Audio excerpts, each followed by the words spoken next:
നമ്മുടെ നാട്ടിൽ ആശുപത്രികൾ കൂടുതലായി ഉണ്ടാകുന്നത് നമ്മുടെ ആരോഗ്യരംഗം വളരുന്നു എന്ന മട്ടിലുള്ള ഒരു പ്രചാരണവും മിഥ്യാധാരണയും പൊതുജനങ്ങൾക്കിടയിലുണ്ട്. എന്നാൽ യഥാർത്ഥത്തിൽ പൊതുജനാരോഗ്യം കുറയുന്നു എന്നതിൻ്റെ ഒരു സൂചികയായി വേണ്ടേ അതിനെ കാണുവാൻ? തീർച്ചയായും അങ്ങനെ വേണം കാണുവാൻ.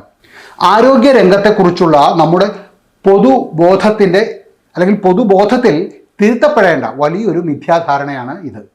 ആശുപത്രികളുടെ എണ്ണവും ലാഭവും വർദ്ധിക്കുന്നത് യഥാർത്ഥത്തിൽ ഒരു സമൂഹത്തിൻ്റെ ആരോഗ്യ നിലവാരം മെച്ചപ്പെടുത്തുന്നു എന്നതിനെയല്ല, മറിച്ച് രോഗാതുരത അഥവാ മോർബിഡിറ്റി വർദ്ധിക്കുന്നു എന്നതിനെയാണ് അത് സൂചിപ്പിക്കുന്നത്. ഒരു നാട്ടിൽ കൂടുതൽ വിദ്യാലയങ്ങൾ ഉണ്ടാകുന്നത് അറിവ് വർദ്ധിക്കുന്നതിൻ്റെ അടയാളമാണ്. എന്നാൽ കൂടുതൽ ആശുപത്രികൾ ഉണ്ടാകുന്നത് ജനങ്ങൾ കൂടുതൽ രോഗികൾ ആകുന്നു എന്നതിൻ്റെ അടയാളമാണ്. ഒരു ജനത ആരോഗ്യവാനാണെങ്കിൽ അവിടെ ആശുപത്രികളുടെയും മരുന്നുകളുടെയും ആവശ്യം കുറയുകയാണ് വേണ്ടത്.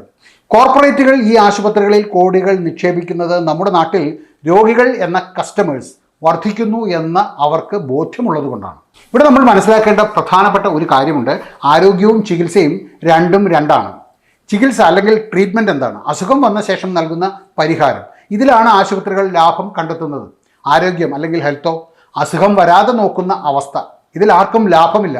അതുകൊണ്ട് തന്നെ കോർപ്പറേറ്റ് ആശുപത്രികളുടെ ലക്ഷ്യം ഒരിക്കലും നിങ്ങളെ ആരോഗ്യമുള്ളവരാക്കി മാറ്റുക എന്നതല്ല, മറിച്ച് നിങ്ങളെ ഒരു സ്ഥിരം രോഗിയായി നിലനിർത്തുക എന്നതാണ്. കാരണം നിങ്ങൾ ആരോഗ്യവാനായാൽ അവരുടെ ബിസിനസ് തകരും. പലപ്പോഴും ചെറിയ ശാരീരിക അസ്വസ്ഥതകളെ പോലും വലിയ രോഗങ്ങളായി ഭയപ്പെടുത്തി രോഗികളെ ആശുപത്രിയിൽ എത്തിക്കുന്ന തന്ത്രം കോർപ്പറേറ്റുകൾ പയറ്റുന്നുണ്ട്.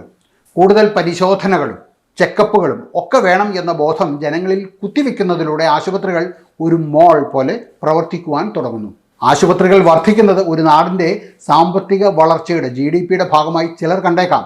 എന്നാൽ അത് ആ സമൂഹത്തിൻ്റെ മാനവിക വികസനത്തിൻ്റെയോ ഹ്യൂമൻ ഡെവലപ്മെൻറ്റിൻ്റെയോ അതുപോലെ തന്നെ ശാരീരിക ക്ഷമതയുടെയോ അടയാളമല്ല.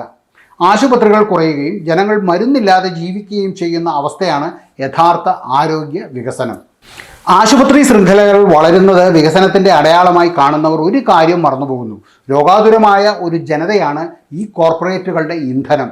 ഒരു ജനത എത്രത്തോളം രോഗികളാകുന്നുവോ അത്രത്തോളം ഈ കമ്പനികൾ ലാഭമുണ്ടാക്കുന്നു. അതുകൊണ്ട് തന്നെ പ്രതിരോധത്തെക്കാൾ ഉപരിയായി ചികിത്സയെ ഒരു ഉൽപ്പന്നമായി വിൽക്കുന്ന കമ്പോളമായി നമ്മുടെ ആരോഗ്യരംഗം മാറിക്കഴിഞ്ഞു.